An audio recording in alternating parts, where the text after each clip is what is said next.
શ્રી ગીતા મહાત્મ્ય। ધરતી માતા બોલ્યા, હે ભગવાન, હે પ્રભુ, હે પરમેશ્વર, પ્રારબ્ધને ભોગવતા મનુષ્યને એકનિષ્ઠા ભક્તિ કેવી રીતે પ્રાપ્ત થાય છે તે અંગે જણાવો। આથી શ્રી વિષ્ણુ ભગવાને કહ્યું કે પ્રારબ્ધને ભોગવતો જે મનુષ્ય સદા ગીતાના અભ્યાસમાં રત રહે છે તે જ આ લોકમાં મુક્ત અને સુખી થાય છે।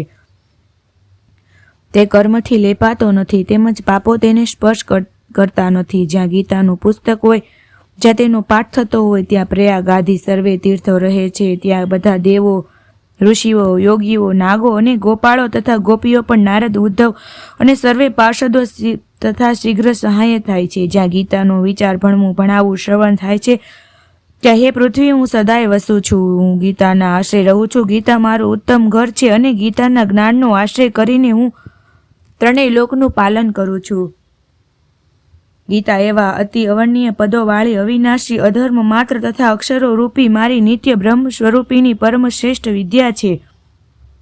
એમાં સંશય નથી। તે ત્રણેય વેદ રૂપ, પરમાનંદ રૂપ, તત્વ રૂપ પદાર્થના જ્ઞાનથી યુક્ત છે। જે મનુષ્ય શ્રીણ બનવાળો થઈને ગીતાના 18 અધ્યાયનો જપ કરે છે તે જ્ઞાન રૂપને સિદ્ધિને પામે છે। તે પછી પરમ પદને પ્રાપ્ત થાય છે। સંપૂર્ણ પાઠ કરવામાં અસમર્થ હોય તો અડધો પાઠ કરે, પણ તો તેને ગૌના દાનનું પુણ્ય પામે છે અને તેમાં સંદેહ નથી। ત્રીજા ભાગનો પાઠ કરે તો ગંગા સ્નાનનું ફળ મળે છે। છઠ્ઠા ભાગનો પાઠ કરે તો સોમયજ્ઞનું ફળ મળે છે। જે મનુષ્ય ભક્તિયુક્ત થઈ 1 અધ્યાયનો પાઠ પણ કરે છે તે રુદ્ર લોકને પામે છે અને ત્યાં શિવજીનો ગણ થઈ ચિરકાળ વસે છે। હે પૃથ્વી, જે મનુષ્ય નિત્ય 1 અધ્યાય, 1 શ્લોક અથવા શ્લોકના 1 ચરણનો પાઠ કરે છે તે મન્વંતર સુધી મનુષ્યપણુને પામે છે। જે મનુષ્ય ગીતાના 10, 7, 5, 4, 3, 1, 2 કે અડધા શ્લોકનો પાઠ કરે છે તે અવશ્ય 10,000 વર્ષ સુધી ચંદ્રલોકને પામે છે। ગીતાના પાઠમાં જોડાઈને મરણ પામેલો મનુષ્ય પશુ આદિનો અધમ દેહ ન પામતા મનુષ્ય દેહ પામે છે।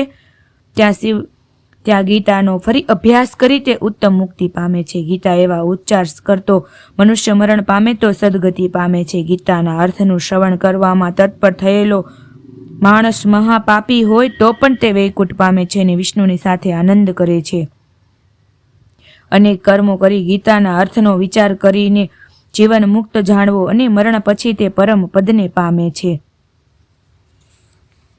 ગીતાનો આશ્રય કરીને જનક આદિ અનેક રાજાઓ પાપરહિત થઈને લોકમાં ગવાયા છે અને પરમ પદ પામ્યા છે। જે ગીતાનો પાઠ કરી આ મહાત્મ્યનો પાઠ નથી કરતો તે પાઠ નિષ્ફળ જાય છે અને એવા પાઠને શ્રમરૂપ જ કહ્યો છે। આ મહાત્મ્ય સહિત જે ગીતાનો અભ્યાસ કરે છે તે પણ ફળને પામે છે, દુર્લભ ગતિ મેળવે છે। સુતજી કહે છે, ઋષિઓ, મેં તમને ગીતાનું આ સનાતન મહાત્મ્ય જણાવ્યું। તે ગીતાજીનો પાઠ કર્યા પછી જે આ મહાત્મ્યનો પાઠ કરે છે તે ઉપર કહ્યું તે ફળ પામે છે। ઇતિ શ્રી વરાહ પુરાણે ગીતા મહાત્મ્ય સંપૂર્ણ। શ્રી કૃષ્ણાર્પણમસ્તુ।